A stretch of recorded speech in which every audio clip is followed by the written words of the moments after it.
আমন্ত্রণ সন্ধ্যার বাংলাদেশে, সঙ্গে আছি আমি শাওন দত্ত। এতক্ষণ শিরোনামগুলো দেখছিলেন, এবার বিস্তারিত। দেশের সার্বিক আইন শৃঙ্খলা পরিস্থিতি, কারফিউ, জামায়াত শিবির নিষিদ্ধ সহ গুরুত্বপূর্ণ কয়েকটি বিষয়ের সিদ্ধান্ত নিতে জরুরি বৈঠক করেছেন স্বরাষ্ট্র ও আইন মন্ত্রণালয় সহ 11টি মন্ত্রণালয়। দুপুর 3টা থেকে স্বরাষ্ট্র মন্ত্রণালয়ের সভাকক্ষে শুরু হয় এই আলোচনা সভা। সভা শেষে স্বরাষ্ট্রমন্ত্রী আসাদুজ্জামান খান কারফিউ ইস্যুতে জানান, বুধবার থেকে শনিবার পর্যন্ত সকাল 7টা থেকে রাত 8টা পর্যন্ত শিথিল থাকবে কারফিউ। আন্দোলনের নামে যারা সহিংসতা করেছে খুঁজে বের করে আইনের আওতায় আনা হবে। আন্দোলনকারীদের সকল দাবি মেনে নেওয়া হয়েছে, তাই অতি শীঘ্রই তারা শিক্ষা প্রতিষ্ঠানে ফিরে যাবে বলে আশাবাদ ব্যক্ত করেন তিনি। বলেন, গণগ্রেপ্তারের নামে সারা দেশে মিথ্যাচার করা হচ্ছে, তাই সামাজিক মাধ্যমে অপপ্রচার বন্ধে কাজ করবে তথ্য মন্ত্রণালয়। বৈঠকে আরও উপস্থিত ছিলেন আইনমন্ত্রী আনিসুল হক, শিল্পমন্ত্রী নুরুল মজিদ মাহমুদ হুমায়ুন, শিক্ষামন্ত্রী মহিবুল হাসান চৌধুরী, তথ্য ও সম্প্রচার প্রতিমন্ত্রী মোহাম্মদ আলী আরাফাত, শ্রম ও কর্মসংস্থান প্রতিমন্ত্রী মোহাম্মদ নজরুল ইসলাম চৌধুরী এবং ডাক, টেলিযোগাযোগ ও তথ্য প্রযুক্তি প্রতিমন্ত্রী জুনায়েদ আহমেদ পলক।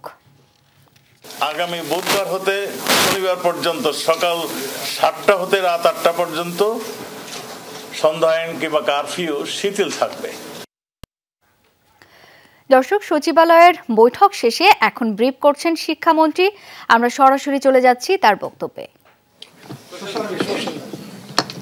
আগামীকালকে সকাল 11টার পরে জানাতে পারবো। তারা কি কোনো রেসপন্স করেছে? আমরা টিকটক, ইউটিউব এবং ফেসবুকে তাদেরকে একটা ব্যাখ্যা প্রদানের জন্য মৌখিকভাবে লিখিতভাবে উত্তর দানের জন্য চিঠি দিয়েছিলাম। সেখানে টিকটক আমাদেরকে আনুষ্ঠানিকভাবে তারা উত্তর দিয়েছে, রিপ্লাই দিয়েছে যে তারা মৌখিকভাবে এবং লিখিতভাবে উপস্থিত হয়ে জবাব দিতে চায় আগামীকাল। আর এখন পর্যন্ত ফেসবুক এবং ইউটিউবের কাছ থেকে আমার জানা মতে বিটিআরসিতে তারা কোনো উত্তর দেয়নি, যার ফলে আগামীকালকে যেহেতু সকাল 9টা, 10টা এবং 11টায় এই 3টা প্রতিষ্ঠানকে বিটিআরসিতে উপস্থিত হয়ে ব্যাখ্যা প্রদানের জন্য আমরা চিঠি দিয়েছি, তাই আগামীকালকে সকাল 11টার পরে আমরা তাদের ব্যাখ্যা যদি পাই তাহলে বিশ্লেষণ করে, আর যদি নাও পাই তাহলেও আমরা বিটিআরসিতে বসে আলোচনা সাপেক্ষে তারপরে আমরা সেটা সিদ্ধান্ত জানাচ্ছি। মাননীয় মন্ত্রী, একটা আমি বাংলাদেশ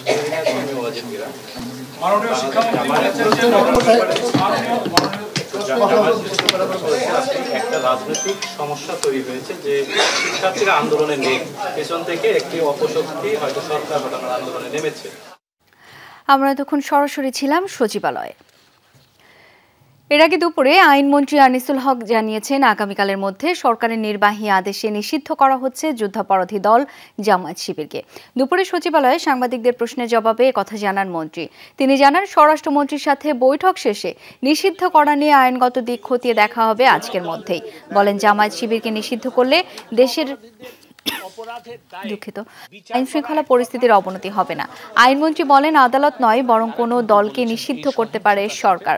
জানান, এর আগে জামায়াতকে যুদ্ধাপরাধী হিসেবে ট্রাইব্যুনাল যে রায় দিয়েছিল সেটাই সঠিক। তার বক্তব্য, জামায়াতকে নিষিদ্ধ করা হলে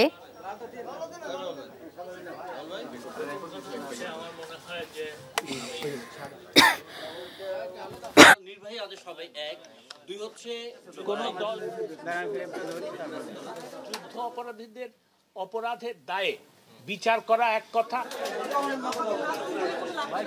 তারা কিন্তু বলেছেন এই সহিংসতার সাথে তাদের কোনো সম্পৃক্ততা নাই।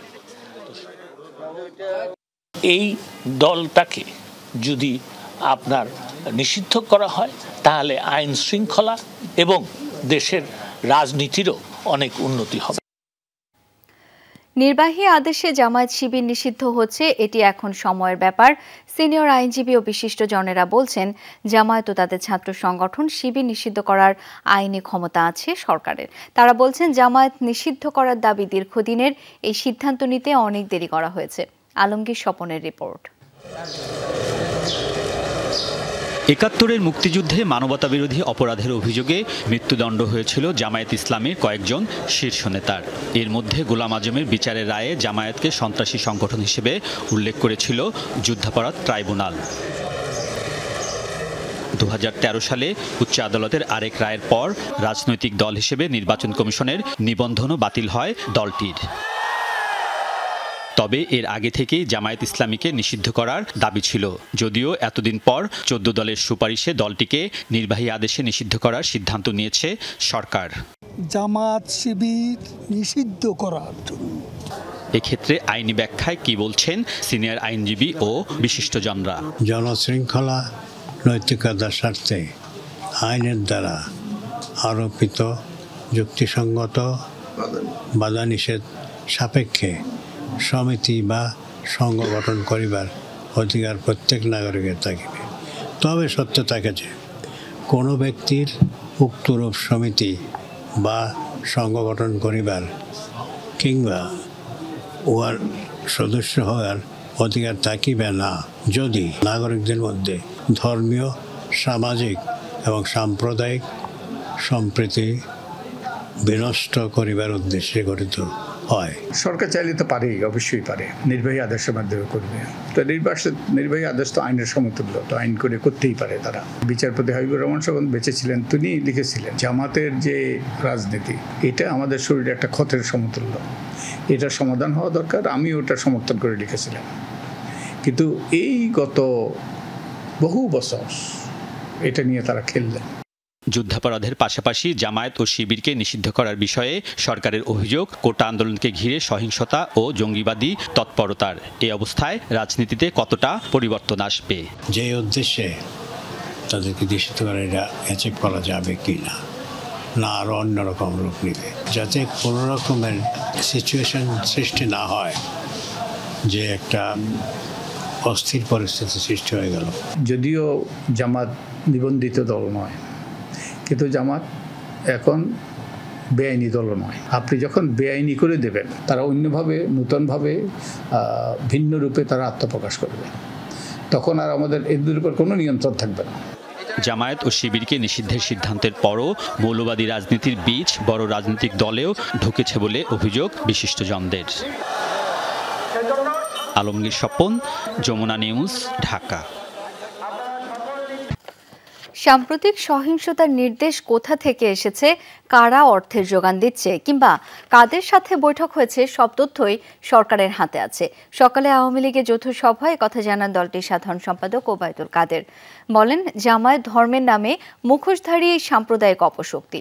বিভিন্ন নাশকতা, সহিংসতা ও রাষ্ট্রবিরোধী কর্মকাণ্ডে তাদের জড়িত থাকার প্রমাণ পাওয়া গেছে। জামায়াত নিষিদ্ধের সিদ্ধান্ত 14 দলের। আইনগত দিকগুলো দেখে সেটি বাস্তবায়ন করবে সরকার। কোটা আন্দোলন ও সাম্প্রতিক সহিংসতায় হতাহতদের স্মরণে রাষ্ট্রীয় শোক পালনে দোয়া মোনাজাতের মধ্য দিয়ে শুরু হয় আওয়ামী লীগের যৌথ সভা।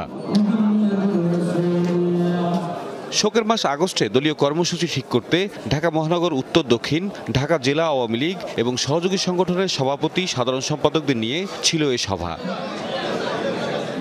সূচনা বক্তব্যে সোমবার গণভবনে 14 দলের সভায় জামাত শিবিরের রাজনীতি বন্ধে নেওয়া সিদ্ধান্তের কারণ এবং বাস্তবায়নের প্রক্রিয়াগুলো তুলে ধরেন ওবায়দুল কাদের।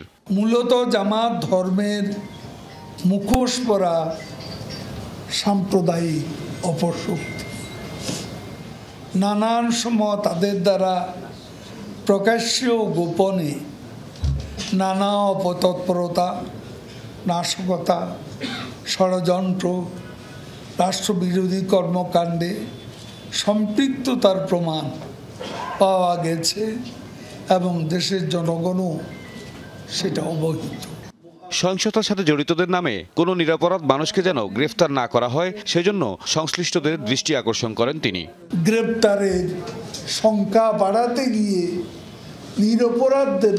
নিরপরাধী অনেককেও জড়িয়ে এটা যেন কোনো অবস্থাতেই না হয়, সে ব্যাপারে আমরা আইন প্রয়োগকারী সংস্থার কাছে, বিশেষ করে মাননীয় স্বরাষ্ট্রমন্ত্রীর দৃষ্টি আমরা এই ব্যাপারে আকর্ষণ। সাম্প্রতিক সহিংসতা নিয়ে বিএনপি মহাসচিব মিথ্যাচার করছেন বলেও অভিযোগ করেন ওবায়দুল কাদের।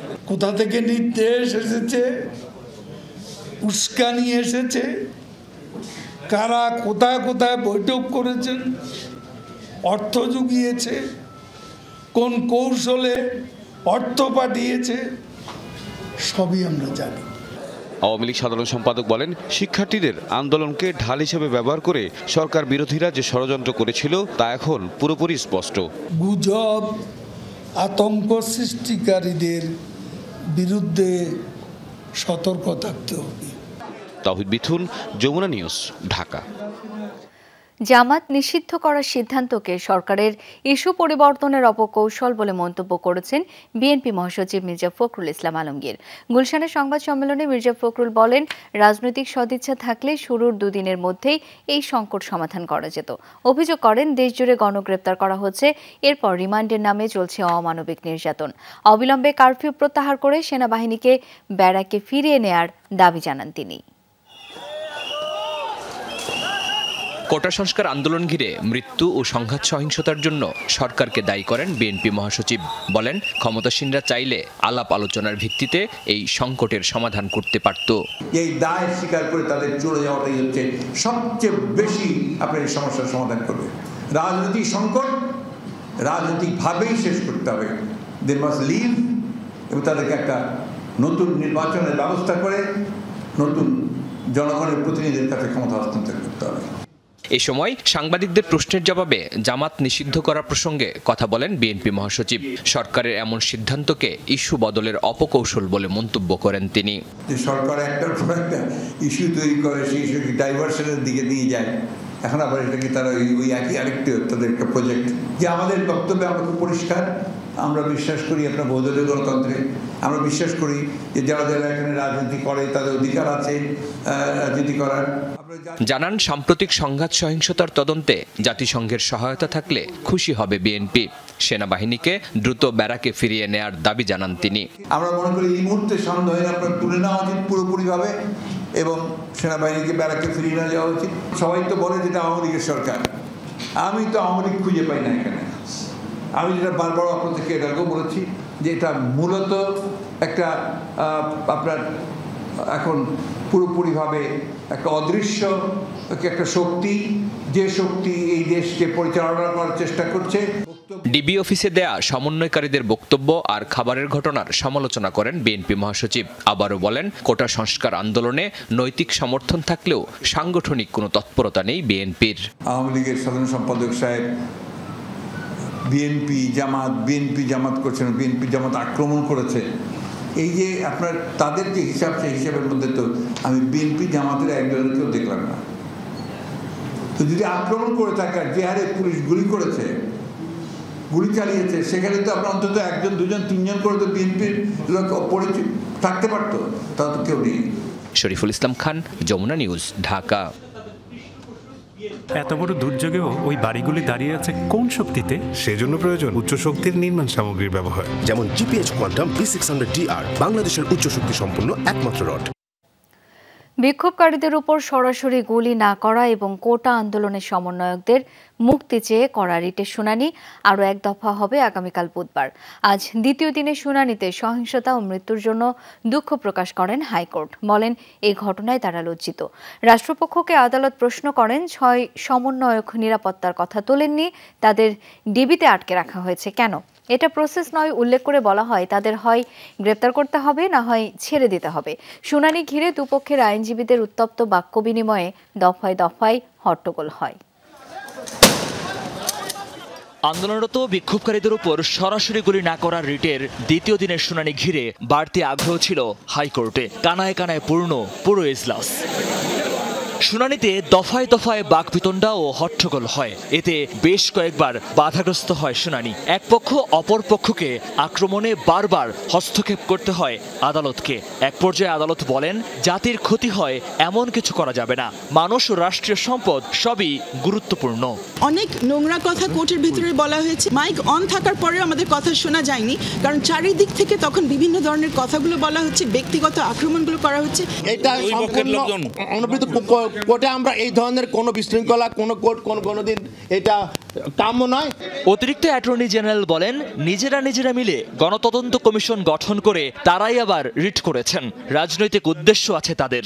রিটের পক্ষের আইনজীবী বলেন, পলিটিক্যাল ক্যাপাসিটি দেখাতে নয়, তারা দাঁড়িয়েছেন মানুষের জীবনের জন্য। হুলিগান ভ্যান্ডালিজম চলেছে, তাদেরকে উৎসাহিত করার জন্যই কতিপয় ব্যক্তি রিট পিটিশন ফাইল করেছেন। তার কারণ হলো যারা রিট পিটিশন ফাইল করেছেন তারা একটা গণতদন্ত কমিটি গঠন করেছেন। গণতদন্ত কমিশন একটা আলাদা বিষয়, আর আজকে আমাদের যে পিটিশনটা সেটা পুরোটাই একটা আলাদা বিষয়। এই পিটিশনে আমরা এমন কিছু চাইনি যে রাষ্ট্র ধ্বংস হয়ে যাবে, তেমন কিছু। যে মানব প্রাণগুলো যাচ্ছে সেগুলোকে এখানেই থামানো যাক, আর যাতে একটিও রক্ত না পড়ে, আর এক ফোঁটা রক্তও যেন না পড়ে। পুলিশ তাদের অন্যান্য যেসব প্রসিডিওর আছে পিআরবি অনুযায়ী সবকটাকে যেন ফলো করে তারপরে তারা যেন তাদের দায়িত্ব পালন করে। কেউই কোনো রাজনীতি করার জন্য আসছিল, লাশের উপরে রাজনীতিবিদরা করেন।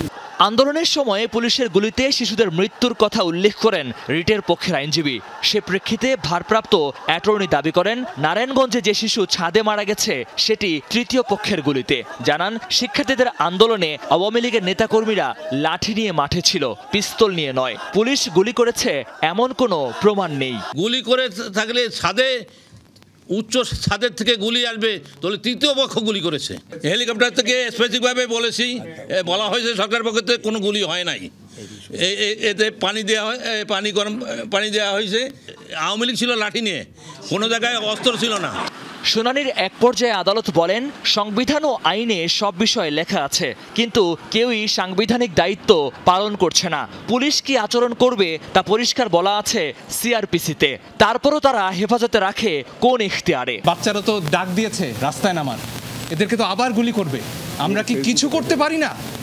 এই একটা প্রশ্ন থেকে একজন আইনজীবী হিসেবে দায়বদ্ধতা থেকে আমরা এসেছি।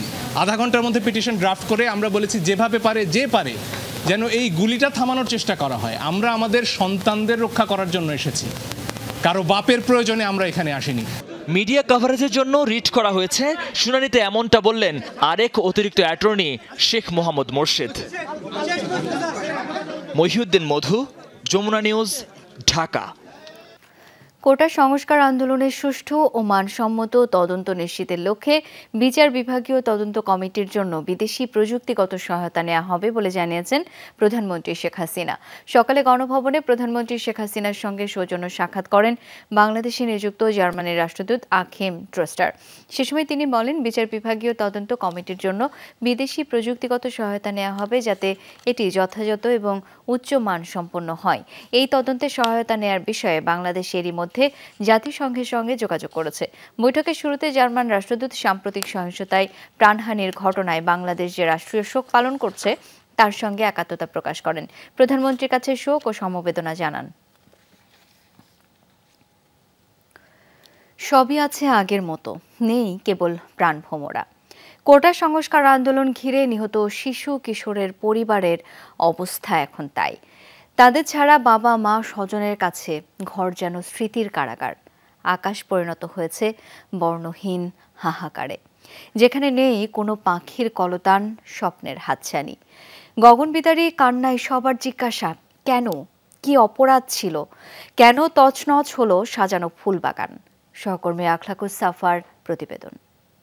আমি এক পাশে ও রাম্মু এক পাশে, তো ঠিক মাঝে না মেবি এই জায়গাটা ছিল আর কি। এই জায়গাটা বুলেটটা ঠিক এই দিক দিয়ে আসে, এসে বাবুর ঠিক একেবারে ডাইন চোখের এইদিকে লাগে, লেগে এই পিছন সাইডটায় মানে এসে হয়ে ঠিক আছে, বুলেটটা বের হয় না। তো আমার হাতের উপরেই গুলি খেয়ে কোনো মানে আওয়াজ করতে পারে নাই, ডাইরেক্ট এভাবে হাতের উপর পড়ে গেছে আমার হাতের উপরে। গ্রামের বাড়িতে আহাতকে চিরঘুমে রেখে ওই ঘরে ফিরেছেন বাবা আবুল হাসনাত শান্ত। প্রতিটি কোনায় কোনায় ছেলের স্মৃতি, আর ওই কথাটা, বাবা তোমার বুকেই থাকবো আমি। প্রাণটা ওর ঝরে গেছে বাবা মায়ের কোলেই। সেদিন সকালেও আমার বুকের ভিতরে এসে আমাকে বলতেছে যে আব্বু তোমার বুকের ভিতরে আমার অনেক ভালো লাগে, আমার অনেক ভালো লাগে তোমার বুকের ভিতরে, তুমি আমাকে থেকে যেও না, তুমি আমার কাছে থাকো, তুমি আমাকে অফিসে নিয়ে যাবার সাথে করে। এভাবে আমার কাছে খুব আবেগ ঘনপ্রবণ এভাবে বলতেছে। আসলে তো জানি না যে এটাই হয়তো শেষ বলা, বুকে বাবার বুকে শেষ স্মৃতিটুকু এভাবে ছিল। নারায়ণগঞ্জের ছোট্ট শিশু রিয়া গোপের বয়স হয়েছিল সবে 6। খেলছিল বাড়ির ছাদে। গোলাগুলি শুরু হলে তাকে কোলে নেন বাবা। হঠাৎ একটি বুলেট মৃত্যুদূত হয়ে এসে লাগে রিয়ার মাথায়।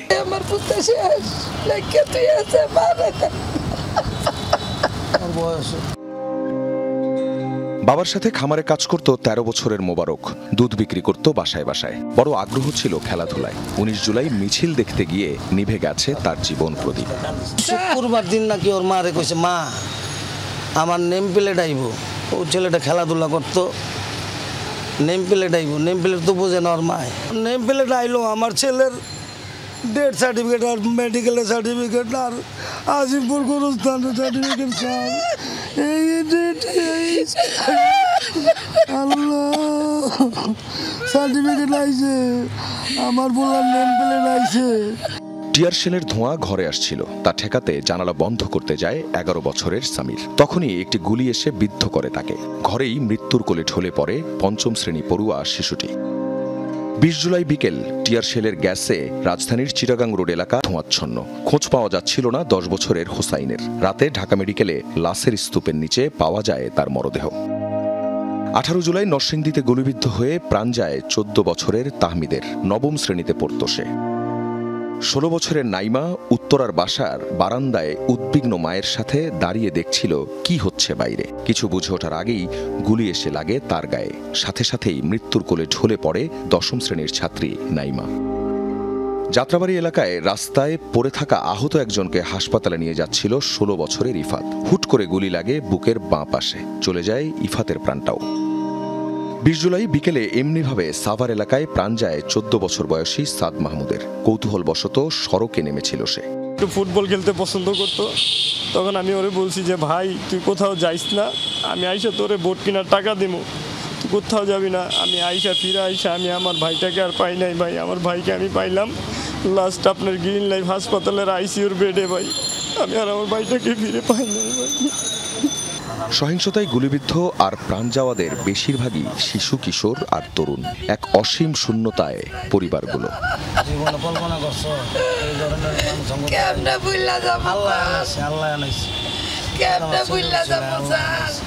আখলাকুস সাফা, যমুনা নিউজ, ঢাকা। কোটা আন্দোলন ঘিরে সহিংসতায় নিহতদের স্মরণে আজ দেশ জুড়ে পালিত হচ্ছে শোক। সোমবার প্রধানমন্ত্রীর কার্যালয়ে অনুষ্ঠিত মন্ত্রিপরিষদ সভায় এই সিদ্ধান্ত নেওয়া হয়। গ্রহণ করা হয় শোক প্রস্তাব। অবশ্য জাতীয় পতাকা অর্ধনমিত রাখার বিষয়ে কোনো সিদ্ধান্ত না হয়। রাজধানীর বিভিন্ন সরকারি ভবন সহ বিভিন্ন জায়গায় জাতীয় পতাকা স্বাভাবিক অবস্থায় উঠতে দেখা গেছে। তবে নির্বাচন কমিশন ভবনে জাতীয় পতাকা ছিল অর্ধনমিত। মন্ত্রিপরিষদের সিদ্ধান্ত অনুযায়ী আজ সারা দেশে শোক পালনের অংশ হিসেবে কালো ব্যাজ ধারণ করা হয়। মসজিদে দোয়া মাহফিল, মন্দির, গির্জা, প্যাগোডায় বিশেষ প্রার্থনার আয়োজন করা হয়। সরকারি বেসরকারি প্রতিষ্ঠান সহ সকল নাগরিক এই কর্মসূচি পালন করতে পারবেন। গানে গানে সাম্প্রতিক হত্যা ও সহিংসতার প্রতিবাদ জানিয়েছে বিভিন্ন সামাজিক সাংস্কৃতিক সংগঠন।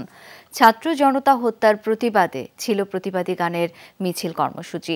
পুলিশ বাধায় মিছিল এগোতে না পারলেও বঙ্গবন্ধু এভিনিউতে বসে প্রায় 2.5 ঘণ্টা এই কর্মসূচি পালন করে সাংস্কৃতিক কর্মীরা।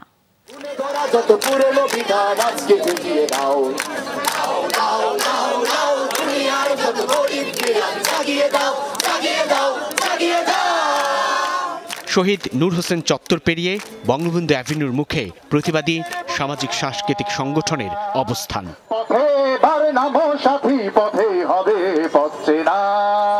গানে গানে সাম্প্রতিক হত্যা নির্যাতনের প্রতিবাদ। আমাদের চোখে নতুন ভোরের স্বপ্ন।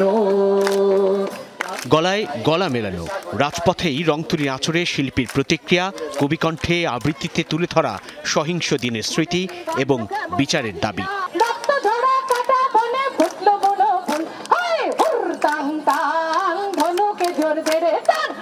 মিছিলে যোগ দিয়েছেন নাট্যকর্মী, শিক্ষক, কণ্ঠশিল্পী থেকে শিল্পের নানা শাখার সচেতনরা। কণ্ঠে বিষণ্ণতা আর দ্রোহ। কোলে কোলে রাখছি আমার পাখিটারে, সেই পাখিরে কই নিয়ে যাও দোলায় করে। এরকম চাই না যে বাংলাদেশের মানুষ চুপ করে থাকবে। এটা একটা মৃত্যু, অনেক মৃত্যুর মিছিল। প্রতিবাদ তো করতেই হবে। এতজনকে খুন করে ফেললো, এত বাচ্চা বাচ্চা ছেলে মেয়েদেরকে খুন করলো, অবিশ্বাস্য। আমার ভেতরে যে এতগুলো অনুভূতি, সেই অনুভূতিটাই ব্যক্ত করতে আসা। আর মানে কারো বিপক্ষে কোনো প্রতিবাদ, বিচার চাই, এগুলো থেকে অনেক আগেই আমার মন উঠে গেছে আসলে। পুলিশি ব্যারিকেডে প্রায় 2.5 ঘন্টা ধরে চলা আয়োজন থেকে ঘোষণা করা হয় শুক্রবার প্রেস ক্লাবের সামনে থেকে শোক মিছিলের কর্মসূচি। ছাত্র ভাই বোন জনতাকে নির্বিচারে গুলি করার জন্য কি আমরা দেশটা স্বাধীন করেছিলাম? জনগণ কি এত বোকা যে আপনারা তাদেরকে ছেড়ে দেন নাই? তাদেরকে ডিবির রূপে বসিয়ে রেখে তাদের কাছ থেকে স্বীকারোক্তি দিচ্ছেন আর জনগণ বিশ্বাস করে যাবে। এর আগে দুপুর 2টায় সাংস্কৃতিক কর্মীরা জড়ো হয়ে নূর হোসেন চত্বর থেকে মিছিল নিয়ে বাহাদুর শাহ পার্ক অভিমুখে রওনা হয়, কিন্তু পুলিশি বাধায় এগুতে পারেনি এই প্রতিবাদী গানের মিছিল।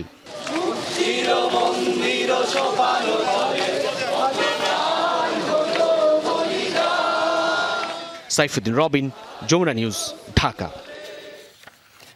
কোটা আন্দোলন ঘিরে হতাহতদের পূর্ণাঙ্গ তালিকা প্রকাশ, পরিবারগুলোকে ক্ষতিপূরণ প্রদান এবং যথাযথ পুনর্বাসন সহ 11 দফা দাবি জানানো হয়েছে। বিক্ষুব্ধ নাগরিক সমাজের ব্যানারে ঢাকা রিপোর্টার্স ইউনিটির সংবাদ সম্মেলনে এসব দাবি জানানো হয়। বক্তারা অভিযোগ করেন, আন্দোলনে যোগ দেওয়ার অভিযোগে নিরীহ ছাত্রদের গ্রেপ্তার করা হচ্ছে, নির্যাতনের অভিযোগ উঠেছে। শিক্ষার্থী হত্যায় জড়িতদের চিহ্নিত করে বিচারের মুখোমুখি করার দাবি জানানো হয় সংবাদ সম্মেলনে। তারা বলেন, চলমান পরিস্থিতিতে শিক্ষার্থীদের ভবিষ্যৎ ও শিক্ষাঙ্গন নিরাপদ করতেই 11 দফা দাবি তোলা হয়। আটক হওয়া সব শিক্ষার্থীকে মুক্তি এবং বিশ্ববিদ্যালয়ের প্রভাব বিস্তারের রাজনীতি বন্ধের কথা বলেন বক্তারা। সাইবার হামলার ঝুঁকিতে বাংলাদেশ, এতে মদদ আছে বিভিন্ন রাষ্ট্রের। মূল টার্গেট ব্যাংক, হাসপাতাল, বিদ্যুৎ, টেলিকম ও তৈরি পোশাক শিল্প সহ রপ্তানিমুখী খাত।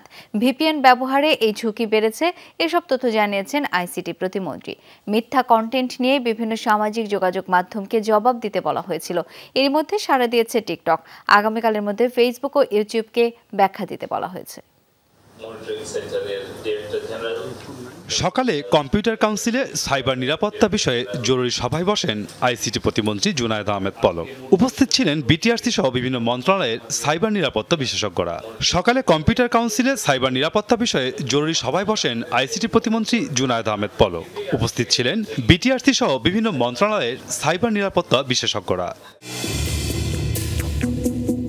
সভা শেষে প্রতিমন্ত্রী জানান, চলমান অস্থির পরিস্থিতিতে গেল 10 দিনে দেশে 50,000-এর বেশি সাইবার হামলা হয়েছে। এসব হামলার লক্ষ্য ছিল সরকারি 8টি ওয়েবসাইট এবং সরকারি বেসরকারি 70টি শিক্ষা প্রতিষ্ঠান। অভিযোগ করেন, বিভিন্ন রাষ্ট্রের মদদে এসব হামলা পরিচালিত হচ্ছে। একদিকে যেরকম সাইবার অপরাধীরা ব্যক্তি, প্রতিষ্ঠান বা সরকারের তথ্য উপাত্ত অর্থ চুরি করছে, অপরদিকে একটা রাষ্ট্রের কাঠামোকে ক্ষতিগ্রস্ত করার জন্য কিন্তু অপর কোনো রাষ্ট্রের আশ্রয় প্রশ্রয়ও কিন্তু বেশ শক্তিশালী একটা সাইবার অপরাধী চক্র কাজ করছে। প্রতিমন্ত্রী জানান, হামলাকারীদের মূল টার্গেট ব্যাংক, হাসপাতাল, বিদ্যুৎ, টেলিকম খাত ও তৈরি পোশাক শিল্প সহ রপ্তানিমুখী খাত। সাইবার নিরাপত্তা নিশ্চিত করতে প্রযুক্তি খাতের বিশেষজ্ঞ নাগরিকদের নিয়ে গঠন করা হবে জাতীয় সাইবার নিরাপত্তা ফোরাম। যারা সাইবার এক্সপার্ট, তারা যাতে এসে আমাদের সরকারকে, দেশকে এবং দেশের সম্পদকে সুরক্ষার জন্য কাজ করে। ভুল কিংবা মিথ্যা কন্টেন্ট নিয়ে একাধিক সামাজিক যোগাযোগ মাধ্যমকে জবাব দিতে বলা হয়েছিল। এরই মধ্যে টিকটক ইমেইলে সহযোগিতার আশ্বাস দিয়েছে বলে জানান প্রতিমন্ত্রী। একটা টাইম দিয়েছিলাম ফেসবুক, টিকটক এবং ইউটিউবকে যে তারা তাদের ব্যাখ্যাটা দেবে। তো আমরা এখনো লিখিত বা মৌখিক কোনো ব্যাখ্যা পাইনি। তো টিকটক আমাদেরকে ইমেইলে রিপ্লাই দিয়েছে যে তারা এটা খুব আন্তরিক সরকারকে সহযোগিতা করার জন্য এবং তারা এটার উত্তর ব্যাখ্যাগুলো দিতে চায়।